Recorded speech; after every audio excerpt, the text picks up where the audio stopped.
Take review ചാനലിലേക്ക് സ്വാഗതം. ഇന്ന് നമ്മളുടെ പട്നയിൽ വന്നിരിക്കുകയാണ് കാട്ടാളെന്ന സിനിമ കാണാൻ 9 മണിക്കത്തെ ഫസ്റ്റ് ഷോ.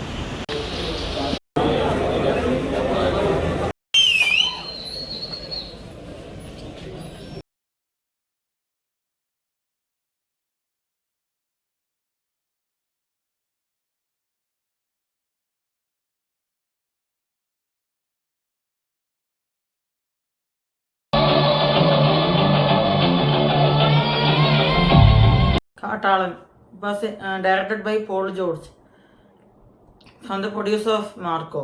സിനിമ കണ്ടു കഴിഞ്ഞ് നേരെ വീട്ടിലെത്തി. എങ്ങനെ ഉണ്ടെന്ന് പറയാനാണെങ്കിൽ ഒരു പക്ഷേ ഈ കൊല്ലം ഞാൻ കണ്ടതിൽ വെച്ചിട്ട് ഏറ്റവും താഴെത്തട്ട് ഇതുവരെ ഞാൻ കണ്ടതിൽ വെച്ച് ഏറ്റവും താഴെത്തട്ട് നിൽക്കുന്ന സിനിമ ഞാൻ എടുത്ത് പറയാം. കാരണം മാർക്കോ എന്ന സിനിമയുടെ പ്രൊഡ്യൂസർ എന്ന നിലയിൽ അയാൾ ഈ സിനിമ കാട്ടാളെന്ന സിനിമ എടുത്തപ്പോൾ ഡയറക്ടർ പുതിയതാണെങ്കിലും സിനിമ പെപ്പേനെ വെച്ച് വളരെ എന്താ ആക്ച്വലി ഞാൻ സിനിമ അപ്പുറം മുമ്പേ വേറൊരു കാര്യം പറയാനുണ്ട്. ഈ സിനിമയുടെ ഷോ തുടങ്ങാൻ 15 മിനിറ്റ് ലേറ്റായി. അത് കാരണം വീഡിയോ ഇടാൻ കുറച്ച് താമസിച്ചെന്നറിയാം.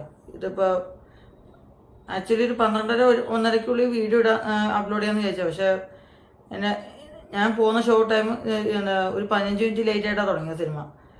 അപ്പോൾ അതാണ് ഇത്തിരി റിവ്യൂ വയ്ക്കാൻ കാരണം. അപ്പോൾ എങ്ങനെയുണ്ടെന്ന് ഞാൻ പറയാനാണെങ്കിൽ സിനിമ എനിക്കൊരു ആവറേജ് അതിന് താഴെ അനുഭവമാണ് എനിക്ക് കിട്ടിയത്. എൻ്റെ തികച്ചും വ്യക്തിപരമായ അഭിപ്രായമാണ്. എൻ്റെ അഭിപ്രായമായിരിക്കില്ല ചിലവർക്ക് ഇഷ്ടപ്പെടാം, ഇഷ്ടപ്പെടാതിരിക്കാം. അത് തന്നെയാണ് എനിക്ക് ഈ സിനിമയുടെ ആദ്യ പകുതി അത്യാവശ്യം നല്ലൊരു മേക്കിംഗ് ഓവർ, നല്ലൊരു അത്യാവശ്യം നല്ലൊരു ആദ്യ പകുതി തന്നെയാണ് സിനിമ എടുത്ത് വെച്ചിരിക്കുന്നത്. അതായത് പെപ്പയുടെ ഇൻട്രോട്ട്, പിന്നെ അത്യാവശ്യം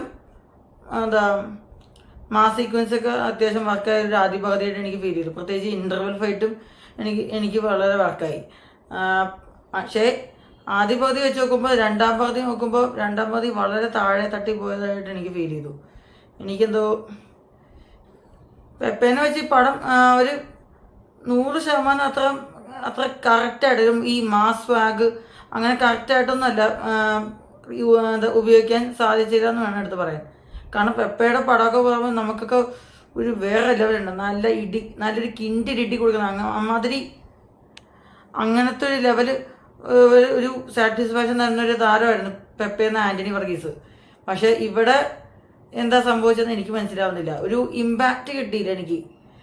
രവി ബസുവിൻ്റെ മ്യൂസിക് BGM ഒക്കെ കിട്ടുമെങ്കിലും സിനിമയിലെ ഫൈറ്റിൽ അതുമായിട്ട് ഒന്ന് എലിവേറ്റ് ചെയ്യാൻ ശ്രമിച്ചെങ്കിലും ഒട്ടും ഒരു ഇമ്പാക്റ്റ് തന്നില്ല. എന്നെ സംബന്ധിച്ച് ഒട്ടും ഇമ്പാക്റ്റ് ചെയ്യാത്തൊരു സിനിമയായിട്ട് എനിക്ക് ഫീൽ ചെയ്തു. പിന്നെ ലാസ്റ്റ് ക്ലൈമാക്സും ഫൈറ്റും എനിക്ക് അത്ര ഒരു ഇമ്പാക്റ്റ് തോന്നിയില്ല.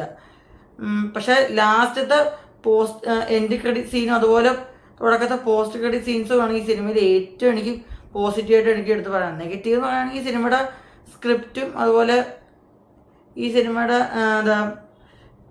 എടുത്തു വെച്ചിരിക്കുന്ന എക്സിക്യൂഷൻ ലെവല്. അതായത് ഇവർ സംഭവം എന്ന് വെച്ചാൽ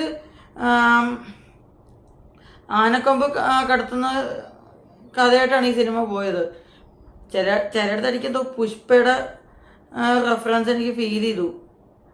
പക്ഷേ എന്താ പറയുക, മൊത്തത്തിൽ എന്നെ സംബന്ധിച്ചൊരു പാഠം എനിക്ക് അത്ര ദഹിച്ചില്ല. ഒട്ടും ഇമ്പാക്റ്റ് ഇല്ലാത്തൊരു സിനിമയായിട്ട് തോന്നി. പെപ്പ അടക്കം ഒരുപാട് ക്യാരക്ടേഴ്സൊക്കെ അത്യാവശ്യം ഈ സിനിമയിൽ അഭിനയിച്ച എല്ലാ താരങ്ങളും, അതായത് എല്ലാ ക്യാരക്ടേഴ്സും ഒരു റോൾ അത്യാവശ്യം നന്നായിട്ട് കൈകാര്യം ചെയ്തിട്ടുണ്ട്. ജഗദീഷ് ഉൾപ്പെടെ പല ക്യാരക്ടേഴ്സും ഈ സിനിമയിൽ അത്യാവശ്യം നന്നായി കൈകാര്യം ചെയ്തിട്ടുണ്ട്. പക്ഷേ സിനിമ എന്നെ സംബന്ധിച്ചൊരു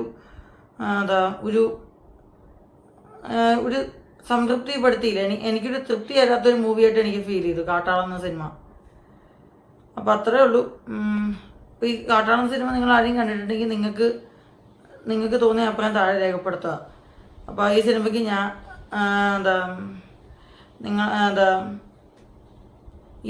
ഈ സിനിമ നിങ്ങൾക്ക് കണ്ടവരെ ആരെങ്കിലും കണ്ടിട്ടുണ്ടെങ്കിൽ നിങ്ങൾക്ക് നിങ്ങളുടേതായ രീതിയിൽ എന്ത് വേണമെങ്കിൽ പറയാം. പക്ഷെ അത് നിങ്ങളുടെ മാത്രമായിരിക്കണം അഭിപ്രായം. ഞാനിവിടെ പറയുന്നത് എൻ്റെ അഭിപ്രായമാണ്. എൻ്റെ വളരെ ജെന്യുവൻ ഒപ്പീനിയനാണ്. എന്നെ സംബന്ധിച്ച പടം എനിക്കത്ര വർക്കായില്ല, അത്രേ ഉള്ളൂ. അപ്പോൾ ഇത്രയും വന്ന് ഈ വീഡിയോ അവസാനിപ്പിക്കുകയാണ്. അപ്പോൾ ഇനി അടുത്തൊരു വീഡിയോയ്ക്ക് ആയിട്ട് വരാം. ഈ വീഡിയോ നിങ്ങൾക്ക് ഇഷ്ടപ്പെട്ടെങ്കിൽ ലൈക്ക് ചെയ്യുക, ഷെയർ ചെയ്യുക, സബ്സ്ക്രൈബ് ചെയ്യുക. അപ്പോൾ അടുത്തൊരു വീഡിയോയ്ക്ക് ആയിട്ട് ഇനി വീണ്ടും വരുന്നതായിരിക്കും ചാനൽ. അതുവരെയും വെയിറ്റ് ആൻഡ് സുഡാൻ.